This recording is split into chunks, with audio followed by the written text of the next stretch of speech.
Horror food delivery horror story. In the heart of an old, forgotten town, where the streets lay empty and the buildings sagged with the weight of time, there existed a peculiar food delivery service. It was a whisper among the locals, a rumor they dared not utter aloud, for the service was known to cater to the darkest appetites. Late one moonless night, John, a curious and insomniac resident, found himself hungering for something more than the mundane offerings of his kitchen. The streets were devoid of life, the only illumination coming from the flickering street lamps that cast eerie shadows. Summoning his courage, John dialed the mysterious number he'd heard about, unsure of what to expect. A gravelly voice answered, offering a menu of delectable horrors. Intrigued and ravenous, John placed an order for something known only as the Midnight Feast. Minutes later, a deliveryman, clad in tattered attire that seemed older than time itself, appeared at his doorstep. He carried a plain, unmarked box, its contents shrouded in darkness. Handing it over with a crooked grin, he whispered, "Enjoy!" John eagerly opened the box, his anticipation turning to dread as he gazed upon the grotesque feast before him. It was a nightmarish platter of delicacies, each dish more unnerving than the last. Tentacles of some unidentifiable creature squirmed in a pool of inky sauce, while skewered eyes stared back at him with malevolence. As John hesitated, the room grew colder, and the shadows seemed to stir with life. The deliverman's grin widened, revealing rows of serrated teeth, and he whispered, "You can't refuse now." With trembling hands, John took a hesitant bite, the flavors assaulting his senses with an otherworldly intensity.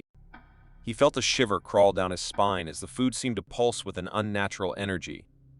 It was as if he had invited a sinister force into his very soul. As the last morsel disappeared, John realized the true horror of his choice.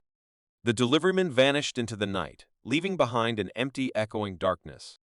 John had consumed something far more sinister than food, and he knew that he would never be the same again, forever bound to the mysteries of the old town and its dread-filled late-night deliveries. As the sun dipped below the horizon, casting eerie shadows across the city, Tim, a young food delivery boy, geared up for his last delivery of the night. Clutching a greasy paper bag containing an order of late-night pizza, he hopped on his bike and pedaled towards an address he'd never been to before. The delivery location was an isolated house at the end of a long, dimly lit street. As Tim approached, he couldn't shake the feeling that something was amiss. The porch light flickered ominously, and the house seemed to cower in the darkness. Reluctantly, he rang the doorbell. The seconds stretched into minutes, and just when he was about to leave, the door creaked open, revealing a gaunt, pale man. His eyes were hollow, and he emitted an unsettling aura. The man silently took the pizza and handed Tim a crumpled bill. It was an unusually large tip, but Tim's anxiety grew. He turned to leave, but as he glanced back, he saw something that sent shivers down his spine. Through the doorway, he glimpsed a room filled with grotesque, twisted figures, huddled in the shadows. Terrified, Tim pedaled away as fast as he could. He couldn't shake the image from his mind. When he returned to the pizzeria, he couldn't resist sharing the bizarre encounter with his coworkers. They exchanged hushed whispers and revealed a grim secret: that house had been the scene of a series of unsolved disappearances over the years.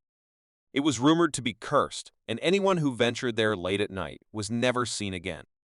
That night, as Tim lay in bed, haunted by what he had witnessed, he vowed to never make another delivery to that house. But in the darkness, he could still hear the faint, ghostly whispers of those who had vanished, and he couldn't help but wonder if he had narrowly escaped a fate worse than any horror story he'd ever heard. Please like, share, and subscribe.